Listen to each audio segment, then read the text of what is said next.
என்டூட்ஸ் மக்களுக்கு வணக்கம். இன்னைக்கு நம்மளோட ஷோல யாரை பத்தி பேச போறோம் அப்படின்னு பாத்தீங்கன்னா, பருத்தி வீரன் சரவணன் அப்படின்னு சொன்னா நம்ம தெரியாதவங்க யாருமே இருக்க மாட்டோம். ஸோ அவரு கிட்டத்தட்ட பருத்தி வீரன் படத்துக்கு அப்புறம் தான் மறுபடியும் ரொம்ப ஃபேமஸ் ஆனாரு. ஆனா அதுக்கு முன்னாடி 80ஸ்ல பாத்தீங்கன்னா அவர் நிறைய படங்கள் பண்ணியிருக்காரு. கிட்டத்தட்ட பாத்தீங்கன்னா ஹீரோவாவே நடிச்சிருக்காரு. அவ்வளோ ஒரு பீக்ல இருந்த ஒரு மனுஷன் தான் அவரு. ஆனா அதுக்கப்புறம் மார்க்கெட் குறைஞ்சதுனால பட வாய்ப்புகள் அவருக்கு எதுவுமே இல்லாம போயிட்டு வேலையே இல்லாம ரொம்பலாம் கஷ்டப்பட்டு இருந்திருக்காரு. ஸோ அதுக்கப்புறம் தான் அவருக்கு பருத்தி வீரன் படம் ஒரு பெரிய கம்பேக்கா அமைஞ்சது. அதை தொடர்ந்து பாத்தீங்கன்னா பிக் பாஸ்குள்ள போனாரு. பிக் பாஸ்குள்ள போயிட்டு நிறைய விஷயங்கள் ஓப்பன் டாக்காவே சொல்லியிருந்தாரு. அவருக்கு 2 ஒய்ஃப் அப்படின்றத அவரே ஓப்பனா சொல்லியிருந்தாரு. அதுல 2 பேரும் எந்த ஒரு சண்டை சச்சரவும் இல்லாம பிரச்சனைகள் இல்லாம சந்தோஷமா தான் இருக்காங்க. 2 பேரோட சேர்ந்து தான் நான் இருக்கேன் அப்படின்ற மாதிரி அவர் சொல்லியிருந்தாரு. இது எல்லாத்தையும் தாண்டி பிக் பாஸ்ல அவர் பேசின ஒரு விஷயத்தால சொல்லாம கொள்ளாம பாத்தீங்கன்னா அவரை அந்த பிக் பாஸ்ல இருந்து எலிமினேட் பண்ணியிருப்பாங்க. எலிமினேஷன்ன்றது யாருக்குமே தெரியாது, அவருக்கும் தெரியாது, கூட இருந்தவங்களுக்கும் தெரியாது. அந்த அளவுக்கு பண்ணாங்க. ஏன்னா கமல் சாரை வந்து அவர் ஒருமையில பேசினாரு. அது வந்து மைக்ல ரெக்கார்ட் ஆகி அதனால உடனே அவரை வெளியில வாங்க அப்படின்னு சொல்லிட்டாங்க. ஸோ அவர் வெளியில போயிட்டாரு. அதுக்கப்புறம் ஒரு சில படங்கள் அவருக்கு வாய்ப்புகள் வந்தது. இருந்தாலும் எதுவுமே சொல்லக்கூடிய அளவுக்கு பெரிய அளவுல ஹிட் ஆகல. ஸோ அதுக்கப்புறம் வேலையே இல்லாம, ஏன்னா ஒரு சிலருக்கு நடிக்கிறத தவிர வேற எதுவும் தெரியாது, வேற எந்த வேலை வெட்டிக்கும் அவங்களால வந்து போக முடியாது. அந்த மாதிரி எல்லாம் இருந்துட்டு இருக்காங்க. அதுல ஒருத்தர் வந்து சரவணன் அப்படின்னே சொல்லலாம். மேபி ஏதாவது சின்ன சின்ன கிடைக்கிற வேலைகள் செஞ்சாலும் அதை வச்சுலாம் பெரிய அளவுல குடும்பத்தை வந்து நடத்த முடியாது. ஏன்னா இன்னைக்கு இருக்கக்கூடிய காலகட்டத்துல பணம் அப்படிங்கிறது ரொம்ப பெரிய விஷயமா இருக்கு. ஒரு பணம் இருந்தா மட்டும்தான் நம்மளால அடுத்தடுத்து ஒவ்வொரு வேலைகளையும் செய்ய முடியும், வாழ முடியும் அப்படின்ற அளவுக்கு நாடு வந்து போயிடுச்சு. ஸோ அதனால பாத்தீங்கன்னா அவருக்கு பண கஷ்டம் அப்படின்றது ரொம்ப அதிகமா இருந்திருக்கு.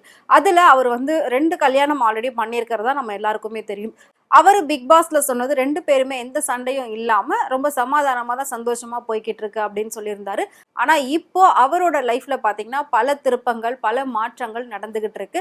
பல பிரச்சனைகள் முக்கியமா நடக்குது அப்படின்னே சொல்லலாம். எப்பவுமே வந்து இந்த சண்டை இல்லாம இருக்கவே இருக்காது. என்னதான் நம்ம வந்து பார்த்து பார்த்து பண்ணாலும் 2 ஒய்ஃப் அப்படிங்கிற பட்சத்துல சண்டை அப்படின்றது அங்க அதிகமா தான் இருக்குமே தவிர கம்மியா இருக்கிறதுக்கான வாய்ப்பே இருக்காது. அப்படிதான் இப்ப 2 மனைவிகளுக்கு இடையே பாத்தீங்கன்னா சண்டை ரொம்ப அதிக அளவுல போய்கிட்டு இருக்கு. இதுல முதல் மனைவி போயிட்டு கோர்ட்டுல கேஸ் கொடுத்திருக்காங்க. அது மட்டும் இல்லாம இவர் மேல கேஸும் ஃபைல் பண்ணியிருக்காங்க. இவர் மேல மட்டும் கிடையாது, 2வது மனைவி மேலையும் சேர்த்து வந்து கேஸ் கொடுத்திருக்காங்க.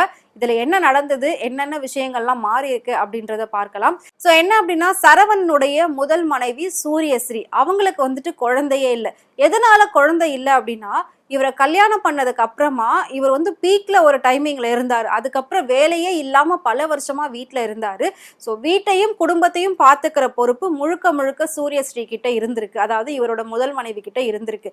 அதனால அவங்களையும் கவனிச்சுக்காம, தன்னை பத்தி யோசிக்காம, குடும்பத்தை பத்தி யோசிச்சு முழுக்க முழுக்க வேலைக்கு போயிட்டு சம்பாதிச்சு நிறைய விஷயங்கள் இவங்க வந்து பண்ணியிருக்காங்க. சொந்தமா வீடும் வாங்கி இஎம்ஐயும் இவங்க தான் ஃபுல்லாவே கட்டியிருக்காங்க. இவ்வளோ விஷயங்கள் இவங்க பண்ணதுல குழந்தை பிறக்கிறத பத்தி இவங்க யோசிக்காம விட்டுட்டாங்க. குழந்தை இல்லை அப்படின்ற ஒரு காரணத்தை வச்சுதான் இவங்களுக்குள்ள நிறைய பிரச்சனைகள் ஏற்பட்டிருக்கு. ஸோ மேபி அதுக்கப்புறம் தான் இவருக்கு வந்து 2வது கல்யாணம் கூட ஆயிருக்கு. ஸோ இப்போ ஆனதுக்கு அப்புறம் 2 பேரும் சமாதானமா தான் இருந்தாங்க கொஞ்சம் வருஷங்களுக்கு. அதாவது அவங்கள கல்யாணம் பண்ணி கூட்டிட்டு வரும்போது கூட ஓகே, இவங்களால உங்களுக்கு ஒரு குழந்தை வருது அப்படின்னா அது சந்தோஷம் தான் அப்படின்னு சொல்லி அந்த பெண்ணையும் பார்த்துக்கிட்டு, அதாவது 2வது மனைவியும் பார்த்துக்கிட்டு, அவங்களோட குழந்தைகளையும் பார்த்துக்கிட்டு, அவரையும் பார்த்துக்கிட்டு எல்லா விஷயமும் இவங்க பண்ணியிருந்திருக்காங்க. இப்போ திடீர்னு பாத்தீங்கன்னா 2 பேருக்கும் நிறைய பிரச்சனைகள் வந்திருக்கு. ஸோ 2 பேருக்கும் பாத்தீங்கன்னா கிட்டத்தட்ட சொத்து தகராறு அதிகமா வந்துகிட்டு இருக்கு. சொத்துக்காக 2வது மனைவி வந்து முதல் மனைவி கிட்ட சண்டை போட்டுக்கிட்டு இருக்காங்க. ஆனா கஷ்டப்பட்டு சம்பாதிச்சு இஎம்ஐ கட்டி லோன் கட்டி எல்லாத்தையும் சரி பண்ணது முதல் மனைவி சூரியஸ்ரீ தான். சரவணனுடைய 2வது மனைவி பெயர் ஸ்ரீதேவி. இவங்க 2 பேரையும் பாத்தீங்கன்னா கொஞ்ச நாள் வந்து சண்டையா இருக்கு அப்படின்றதுனால பிரிச்சு தூரமா வச்சிருந்தாரு.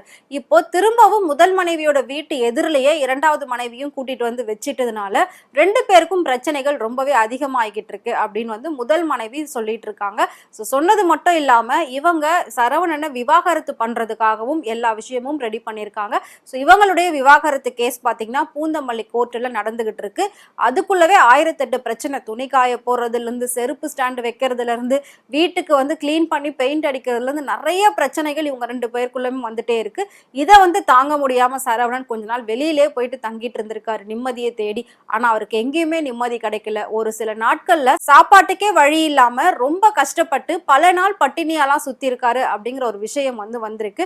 இதை கேட்கிறப்போ பாத்தீங்கன்னா அவரோட ரசிகர்கள்லாம் நிறைய பேர் இந்த அளவுக்கா ஒரு மனுஷனால கஷ்டப்பட முடியும், எவ்வளவு அளவுக்கு பீக்ல இருந்த ஒரு நடிகர் இந்த அளவுக்கு கஷ்டப்படுறதுக்கான காரணம் என்ன அப்படின்ற மாதிரி நிறைய பேர் வந்து கேட்டுட்டு இருக்காங்க. இன்னும் ஒரு சிலர் என்ன சொல்றாங்க அப்படின்னா, அவர் எவ்வளவு பேர் கூட நடிச்சிருக்காரு, அவங்க எல்லாம் இப்ப நல்ல நிலைமையில தான் இருக்காங்க, ஏன் அவங்க எல்லாம் போய் இவருக்கு உதவி பண்ணக்கூடாது, ஏன் ஹெல்ப் பண்ணக்கூடாது அப்படின்ற மாதிரி கேட்டுட்டு இருக்காங்க. இதெல்லாம் ஒரு பக்கம் இருக்க, முதல் மனைவி சூரியஸ்ரீக்கும் 2வது மனைவி ஸ்ரீதேவிக்கும் நிறைய பிரச்சனைகள் நடந்துகிட்டு இருக்கு.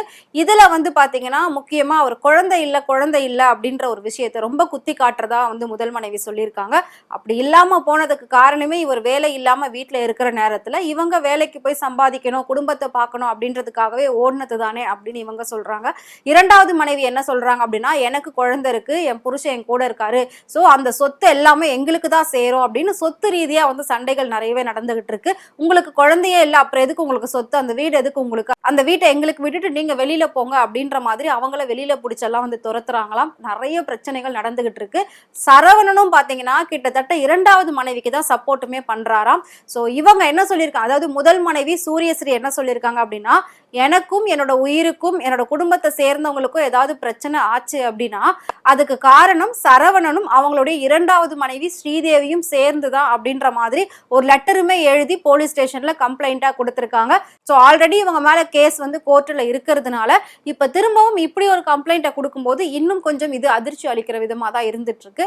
அது மட்டும் இல்லாம முதல் மனைவி சூரியஸ்ரீ என்ன சொல்றாங்க அப்படின்னா, இது வரைக்கும் நான் சம்பாதிச்சு அவரை பார்த்துக்கிட்டா, அவர் குடும்பத்தை பார்த்துக்கிட்டா, எனக்குன்னு நான் எதுவுமே செஞ்சுக்கல, அவரால் மாசம் மாசம் எனக்கு ஜீவனாம்சமும் கொடுக்க முடியாது டிவோர்ஸ் ஆயிடுச்சுன்னா, அதனால எனக்கு மொத்தமா ஒரு செட்டில்மெண்ட் வேணும், ஸோ எல்லா விஷயத்தையும் கஷ்டப்பட்டு பண்ணது நானு, இப்போ வாழ்ந்துட்டு இருக்கிறது அவங்க 2 பேர், அப்படி இருக்கிற பட்சத்துல நான் எதுக்கு என்னோட சொத்து பத்துகளையோ நான் எதுக்கு என்னுடைய உரிமையோ நான் ஏன் விட்டு தரணும், அதனால சரவணன் கிட்ட இருந்து மாசம் மாசம் ஜீவனாம்சம் வராது, எனக்கு ஒரே செட்டில்மெண்ட்டா வேணும் அப்படின்னு சொல்லி முதல் மனைவி ரொம்ப ஸ்ட்ராங்கா வந்து அந்த கேஸ்ல வாதாடிக்கிட்டு இருக்காங்க. சோ இன்னும் கொஞ்ச நாள்ல வந்து இவங்களுக்கான விவாகரத்து முழுமையா வந்துரும், இந்த பிரச்சனைக்கான ஒரு தீர்வு முழுமையா வந்துரும் அப்படின்னு சொல்லப்படுது. கூடிய சீக்கிரம் நாமளும் வெயிட் பண்ணி பார்க்கலாம். சரவணன் பழைய நிலைமைக்கு போவாரா இல்லையா அப்படின்றது தெரியாது. பட் அவரு சாப்பாட்டுக்கே கஷ்டம் இல்லாம பல நாள் பட்டினியா இருந்திருக்காரு அப்படின்ற அந்த விஷயம் தான் எல்லாரையுமே ரொம்ப அதிர்ச்சிக்குள்ளாக்கி இருக்கு. சோ அந்த மாதிரி இல்லாம சோ யாராவது இருக்கப்பட்டவங்க இல்லாதவங்களுக்கு கொடுத்து ஹெல்ப் பண்ற மாதிரி இவருக்குன்னு சினிமா உலகத்துல நிறைய ஃப்ரெண்ட் இருப்பாங்க. சோ அவங்க எல்லாம் போயிட்டு இவரை பார்த்து இவருக்கு தேவையான ஹெல்ப் எல்லாம் செஞ்சு சோ இவருடைய வாழ்க்கையை ஒரு சராசரி வாழ்க்கையா வாழறதுக்கு உதவி பண்ணலாம் அப்படின்னு சொல்லி சினிமா ஆர்வலர்களும் சரி, சரவணனுடைய ரசிகர்களும் சரி எல்லாருமே சொல்லிக்கிட்டு இருக்காங்க. சோ பொறுத்திருந்து பார்க்கலாம் இவங்களோட பிரச்சனை எந்த அளவுக்கு போய் முடிய போகுது அப்படின்றதையும். சரவணனை பத்தி நீங்க என்ன நினைக்கிறீங்க அப்படின்றத மறக்காம கமெண்ட் பாக்ஸ்ல கமெண்ட் பண்ணுங்க. இதே மாதிரி சினிமாவை பத்தியும் சினிமா நடிகர் நடிகைகளை பத்தியும் டே பை டே அப்டேட்ஸ் உங்களுக்கு தெரியணும் அப்படின்னு நினைச்சீங்கன்னா மறக்காம ஃப்ரெண்ட் ரூட் சேனலை ஃபாலோ பண்ணிக்கோங்க.